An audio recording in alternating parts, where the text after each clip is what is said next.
को नमन करता हूं। इस भारत भूमि को दबे कुचले वंचित जो समाज था, उनको ज्ञान की रोशनी देने वाले ज्योतिबा फूले, सावित्रीबाई फूले जी को नमन करते हुए भारत का संविधान निर्माताओं के साथ साथ डॉक्टर बी.आर. अम्बेडकर जी को नमन करता हूं। आज के कार्यक्रम की अध्यक्षता कर रहे आदरणीय अध्यक्ष जी, मंच पर बैठे मुख्य अतिथि महोदय, मुख्य वक्ता महोदय, संभ्रांत अतिथिगण, सामने बैठे पिता तुल्य बुजुर्ग, क्रांतिकारी नौजवान साथियों, माताओं बहनों। चूंकि विषय भगवान बुद्ध का धम्म और सम्राट अशोक महान का धम्म विजय दिवस, इसी टॉपिक पर आज चर्चा होनी है। संचालक महोदय ने एक बड़ा प्रश्न किया कि आज ही के दिन इस बुद्ध विहार में तथागत की मूर्ति का अनावरण क्यों किया गया। जैसा कि हमारे मंच के उद्घाटन करने वाले डॉक्टर श्री गोविंद जी ने बड़े विस्तार से इस बात को उन्होंने बताया, मैं बात करूंगा। कुछ हमारी माताएं बहनें हैं, शुरुआत मैं यहीं से करूं। भगवान बुद्ध का धम्म क्या है? बहुत सारी बातें हमारे जो अन्य वक्तागण हैं वो बात को रखेंगे। मैं शुरुआत वहां से करता हूं जो मनुष्य के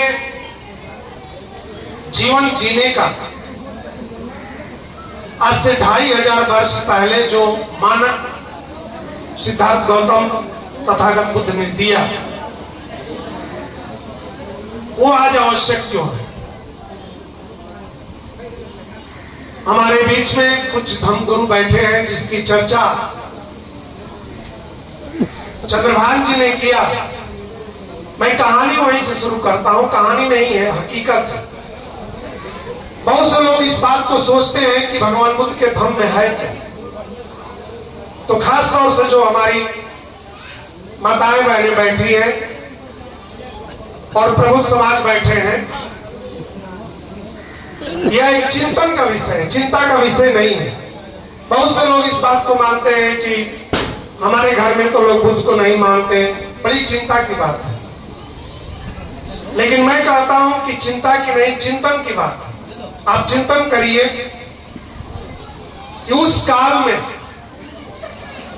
कौन सी ऐसी परिस्थिति थी जिस पर आज लोग, अगर निर्विवाद रूप से कहूं इस मंच के माध्यम से, तो धर्म को भी आज भारत में जाति में बांट दिया गया। धर्म को, जाति को तो छोड़ दीजिए, रंग को भी मजहब में बांट दिया गया। हरा है तो किसका है, केसरिया है तो किसका है, धानी है तो किसका है। लेकिन भगवान बुद्ध के काल में ऐसा नहीं था। आपके सामने पंचशील झंडा दिखाई दे रहा है, ये भगवान बुद्ध का धर्म है। इसमें तो 5 रंग समाहित है। आप कोई बता सकता है कि इसमें कौन सा किस धर्म का है?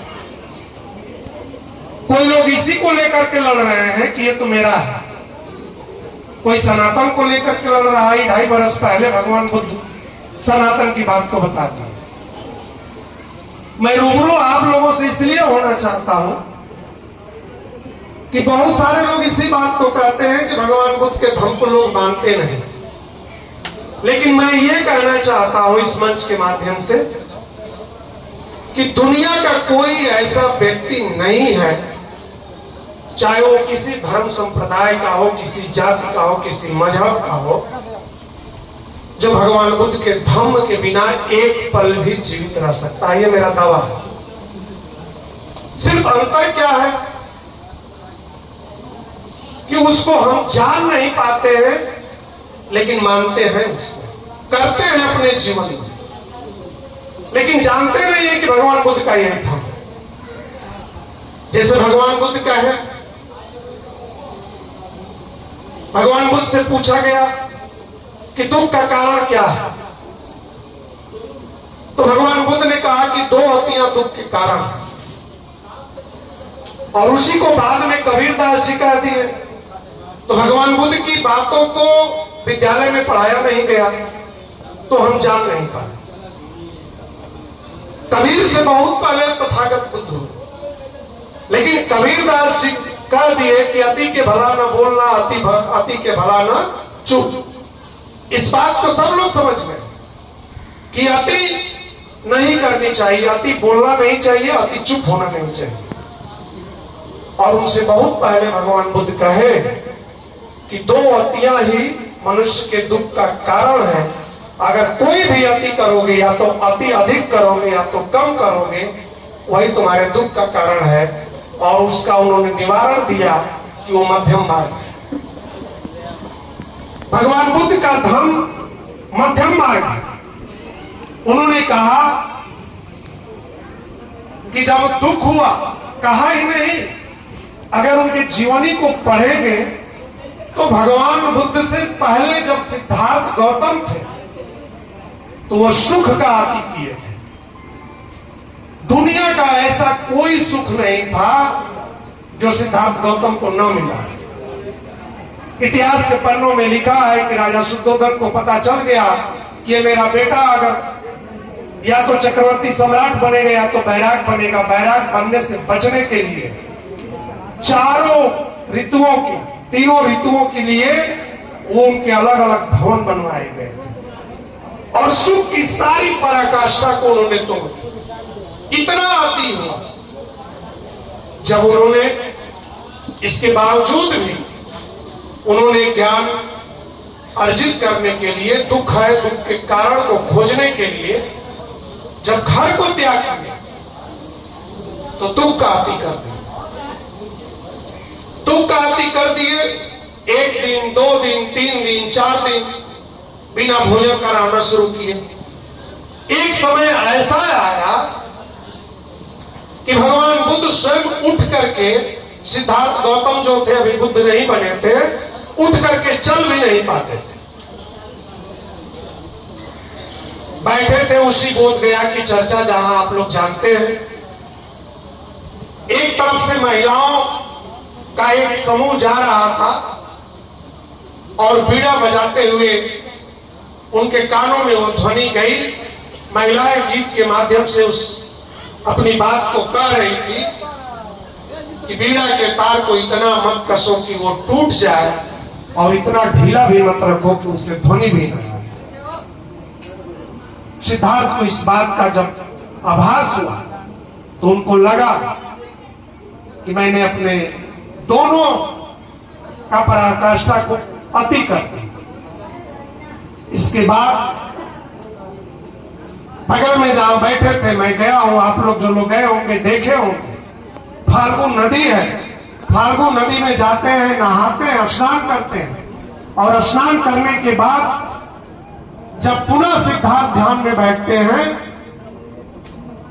तो यदुकुल में पैदा हुई सुजाता ने एक मनौती मानी थी और उस मनौती में सुजाता ने खीर बनाए और खीर बना करके उस पीपल के वृक्ष के पास जब गए तो वो देखी कि एक सन्यासी पूरी तरह से जर्जर अवस्था में पड़ा है।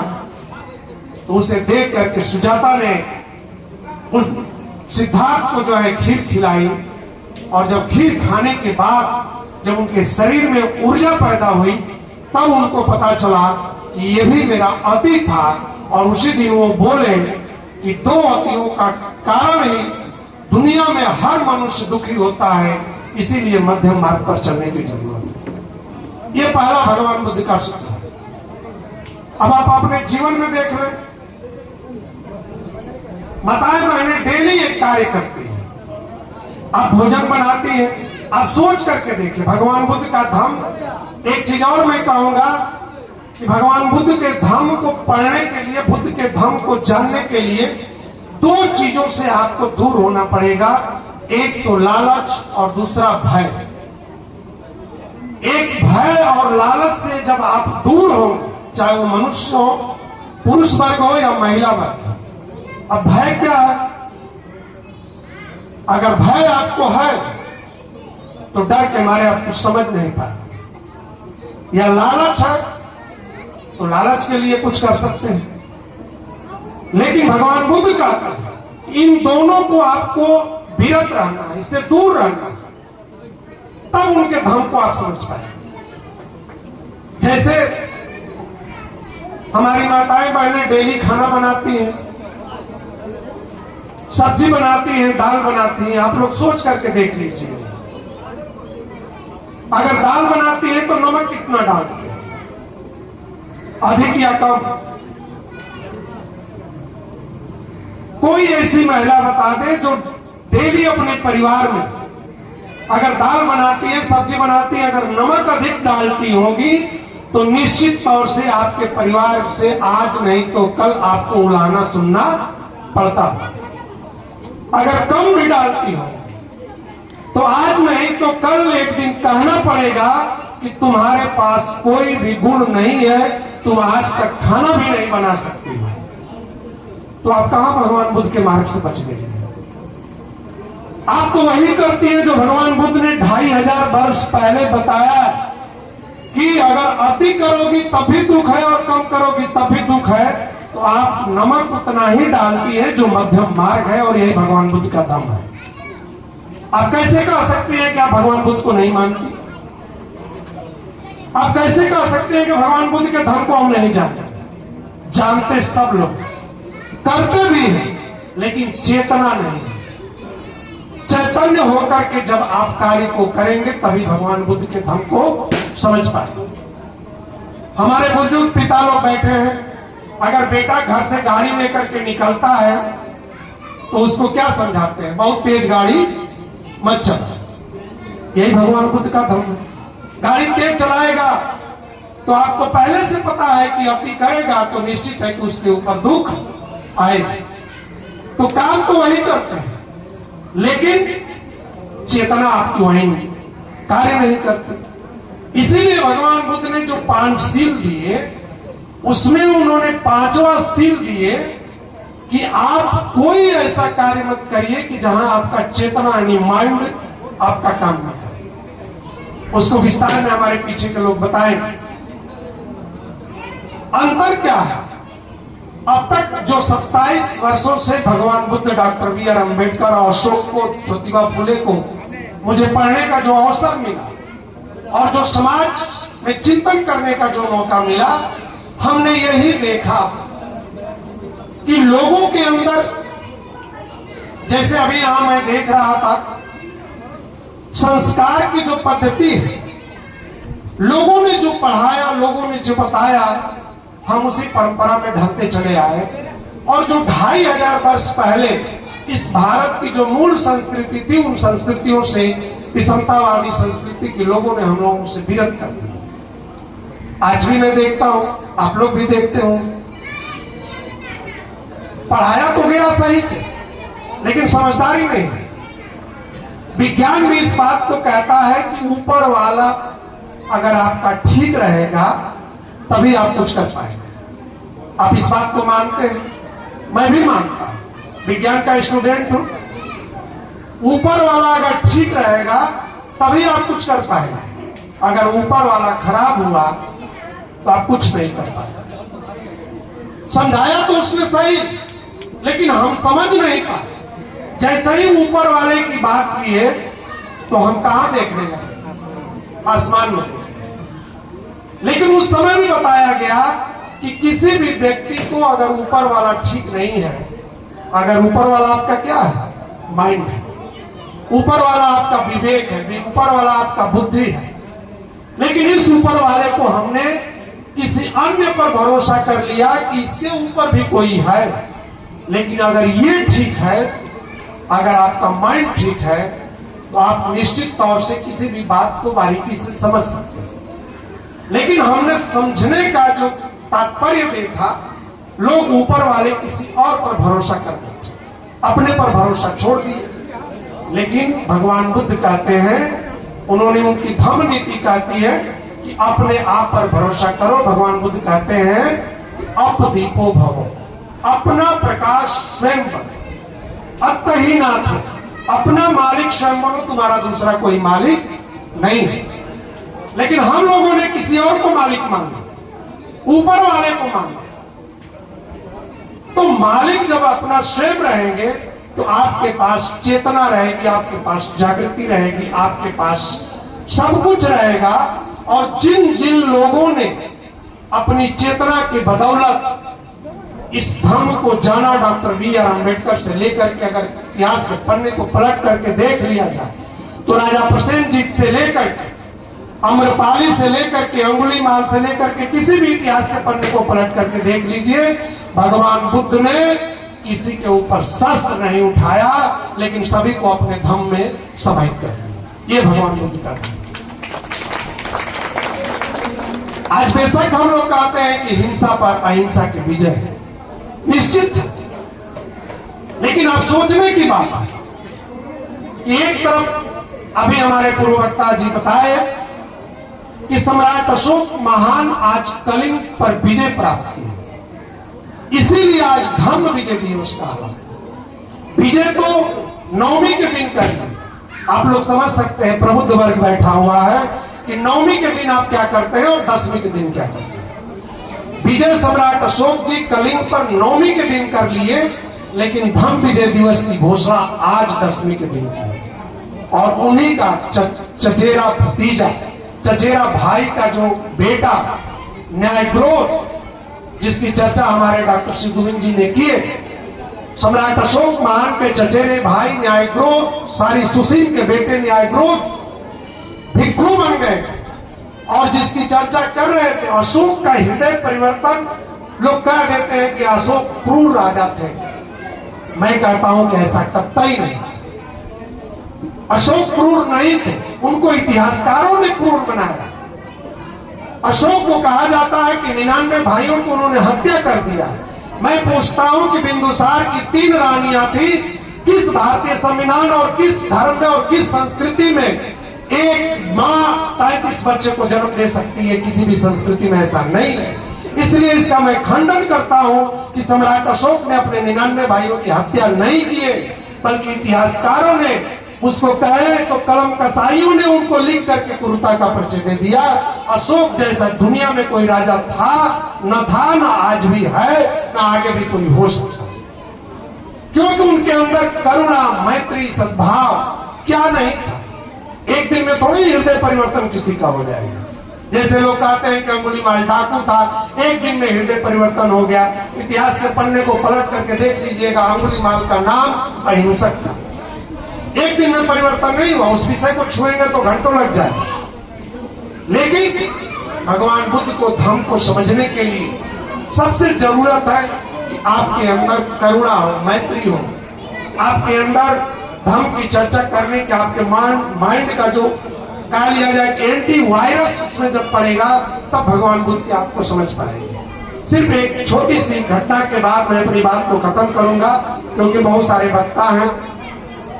जैसा कि हमारे बीच अंते जी बैठे हैं, जिनका चिवर पहन लेने के बाद बौद्ध धर्म में जाति की बात नहीं होती है, लेकिन उद्घोष हुआ है, तो उसकी मैं चर्चा कर देता हूं कि भगवान बुद्ध का धर्म कितना बेशकीमती है। इससे आप अंदाज लगा सकते हैं कि कितना बड़ा उस समय भी भगवान बुद्ध का धर्म बेशकीमती था। भगवान बुद्ध ज्ञान प्राप्त करने के बाद जब आए, कपिल वस्तु आने के बाद, कपिल वस्तु के जब एक बगीचे में बैठे थे, जब राजा शुद्धोधन को बात पता चली कि मेरा बेटा भिक्षाटन कर रहा है, तो उनको बड़ा आश्चर्य लगा कि एक राजकुल का घराना, एक राज परिवार जिसका पूरा साम्राज्य है, उसका बेटा भिक्षाटन कर रहा है। तो भगवान बुद्ध को वो मनाने गए। जब भगवान बुद्ध कहे कि पिता आप हैं, मैं पिता का सम्मान करता हूं, लेकिन जिस चीज को मैंने पा लिया और हद को प्राप्त कर लिया, तो मुझे किसी का भय लालच मेरे पास अब नहीं है। वो घर जाते हैं, घर जाने के बाद वो आने वाला जो धन दिवाली होता है, दिवाली से एक दिन पहले जो आप नरक चतुर्दशी मनाते हैं, अब सोच लीजिए क्या क्या सांस्कृतिक परिवर्तन हुआ। जिसको नरक चतुर्दशी कह दिया गया, उसी दिन भगवान बुद्ध पहली बार कपिलवस्तु पहुंचे थे। तो जब वो लौट करके फिर वन में आकर के बैठते हैं, तो 8 राजकुमारों ने, शाक्य राजकुमारों ने भगवान बुद्ध के धम्म को ग्रहण करने के लिए जिस प्रकार से भगवान बुद्ध घर को त्यागे थे, उसी प्रकार से 8 राजकुमारों ने अपने घर को त्यागा। और त्यागने के बाद जो उनका सेवक था, उस जमाने में नाई जातियां थी, नाई जातियां सेवक हुआ करती। नाई जो उनके सेवक थे, नाई थे जिनका नाम था उपाली। मैं पूज्य भंते जी को बंदामी करता हूं कि आपका नाम भी उपाली ही रखा है। उस नाई जो उनके सेवक थे शाक्य राजकुमारों के, उनका नाम था उपाली। उपाली को लेकर के जिस प्रकार से सिद्धार्थ छंदक को लेकर के घर छोड़े थे, उसी तरह से 8 राजकुमारों ने उपाली को लेकर के और घर को त्याग किया। और उनके पास जितना सोने का आभूषण, आप सोच सकते हैं कि राजकुमारों के पास कितने सोने की गहने हुआ करते थे, राजशाही वस्त्र हुआ करते थे। जब वो नगर से बाहर आ गए, कपिलवस्तु से बाहर आए, तो उपाली को बोले, एक बगीचा था, बगीचे में 8 राजकुमार रुके और रुकने के बाद अपने सेवक उपाली को बोले, ये पूरा राजसी जो आभूषण है, इस राजसी आभूषण को तुम अपने पास रख लो और हम लोग जा रहे हैं। उपाली बड़ा विचलित हुआ कि 8 के 8 फिर कहां जा रहे हैं। वो बोले कि हम लोग भगवान बुद्ध के पास जा रहे हैं। तो उपाली इस बात को सोचे कि आखिर इतने कीमती, आज के जमाने में करोड़ों की वो जवाहरात रहे होंगे, ये इतना हमको कीमती आभूषण दे करके इससे भी कीमती चीज को लेने के लिए लोग जा रहे हैं लगता है। उपाली आभूषण को ले ली। 8 राजकुमार पूरे अपने राजशाही वस्त्र को उन्होंने बदल दिया, सन्यासी का वस्त्र पहने और पहन करके जो पथ होता है, एक मार्ग होता है, उस मार्ग, जैसे ये मार्ग है, मार्ग से वो जाने लगे। उपाली पूरा आभूषण का गठरी बांध करके, राजशाही वस्त्र का गठरी बांध करके इस बात को सोच रहे हैं कि आखिर इस बेशकीमती चीज से भी तो कोई अच्छी चीज भगवान बुद्ध के पास है, जो इसको छोड़ करके ये लोग उनके पास जा रहे हैं। उपाली के मन में, उपाली का ऊपर वाले ने उसका सहयोग, यही ऊपर वाले उपाली का सहयोग किए। और उपाली क्या करते हैं कि पूरे उस राजशाही वस्त्र को और आभूषण को उस बगीचे के एक टहनी में बांध कर त्याग। देखिए वहां मैं बोला, लालच और भय उतने बड़े चाहते तो वो पूरा जीवन पर्यंत वो आदमी अपना जीवन जी सकता था जितना उसके पास आभूषण मिल गया था। लेकिन उस पूरे आभूषण को और पूरे राजशाही वस्त्र को उसी बगीचे में टांग करके, और जो जिसको पगडंडी कहा जाता है, तिरछे मार्ग पर जाकर के और भगवान बुद्ध के पास पहले पहुंचे। जब भगवान बुद्ध के पास पहले पहुंचे तो जाकर के तथागत को नमन किए। तथागत बड़ा विचलित हुए, हाल चाल पूछे, उपाली तुम कैसे आए? तो उपाली बोले कि भगवान इस तरह की मेरे साथ घटना घटी, 8 राजकुमार मुझे पूरे सोने का आभूषण दे करके, वस्त्र दे करके, और वो आपके यहां आ रहे हैं, और मैं चाहता हूं कि मैं उस धन से कहीं ज्यादा, ये धन में जो धम्म है इसको मैं मानता हूं, उसका मुझे ज्ञान मिले। भगवान बुद्ध कहते हैं तुम्हें मिलेगा। और उन 8 राजकुमारों से पहले उपाली को भगवान बुद्ध ने चीवर दिए और उनको अपने धम्म में धारण किया। जब वो 8 राजकुमार आते हैं, जब 8 राजकुमार आ गए तो भगवान बुद्ध का नमन किए, लेकिन उपाली का उन्होंने नमन नहीं किया। इसलिए कि राजकुमारों के अंदर अभी अहंकार, अभी ईर्ष्या, ये तो मेरा सेवक है, ये तो मेरा नाई है, लेकिन विचलित होकर के पूछे कि तुम कैसे चले आए, तो भगवान बुद्ध बताते हैं कि जो तुमने रत्न दिया था उन रत्नों से भी बड़ा ये त्रिरत्न है, और इस त्रिरत्न को जो ग्रहण कर लिया, ऐसे ऐसे तुम्हारे जैसे जो रत्न दिए थे बहुत सारे रत्नों को परित्याग कर देगा। भगवान बुद्ध कहते हैं कि तुम्हें, आप लोगों को दीक्षा देंगे, लेकिन आप लोगों से श्रेष्ठ ये भंते उपाली रहेंगे। जब भी आपको अगर चिवर लेने के बाद अगर मुझे प्रणाम करेंगे, उसके बाद उपाली को भी आपको प्रणाम करना पड़ेगा। यह है भगवान बुद्ध का धर्म। समता, समानता, करुणा, मैत्री। एक सेवक को भी भगवान बुद्ध ने इतनी ऊंचाई पर उठा दिए जो किसी और धर्म में आप नहीं देख सकते। एक तरफ नारी को उद्धार करने के लिए पैर से छुआ जाता है, लेकिन आम्रपाली जैसी गणिका को, जिसको प्रसेनजित नर्तकी का नाम दिया, उसको भी भगवान बुद्ध ने अपने शरण में लेकर के और उनको अपनी धाम में लिया, और आगे जाकर के आम्रपाली एक पूजनीय भिखुड़ी बनती है। तो ये है भगवान बुद्ध का धर्म। करुणा, मैत्री, समता, समानता, आपसी भाईचारा, जिससे ऊपर उठ करके जो लोग सोचते हैं वो भगवान बुद्ध के धर्म को समझ सकते हैं।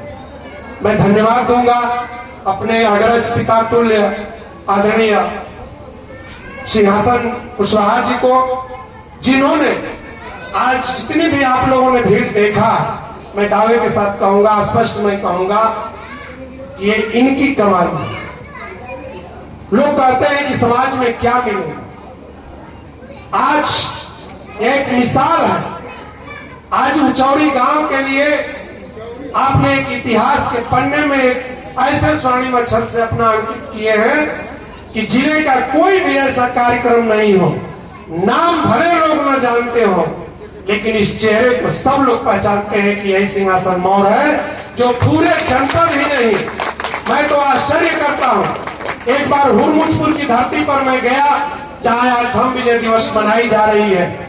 जब मैं वहां पहुंचा, अपनी गाड़ी से मैं जब पहुंचा, तो आप वहां मौजूद थे। मैंने पूछा, प्रणाम किया, बंदामी किया। मैंने पूछा कि आप कैसे, कहीं रिश्तेदारी है क्या? बोले कि मैं साइकिल से चला हूं। मैं नमन करता हूं ऐसे त्यागी पुरुष को, जो भगवान बुद्ध के धर्म को लेकर के, और इनके जो लायक जो पुत्र हैं, तीनों पुत्र हैं, जिन लोगों ने इस विरासत को बचा करके आगे बढ़ाने का काम किया।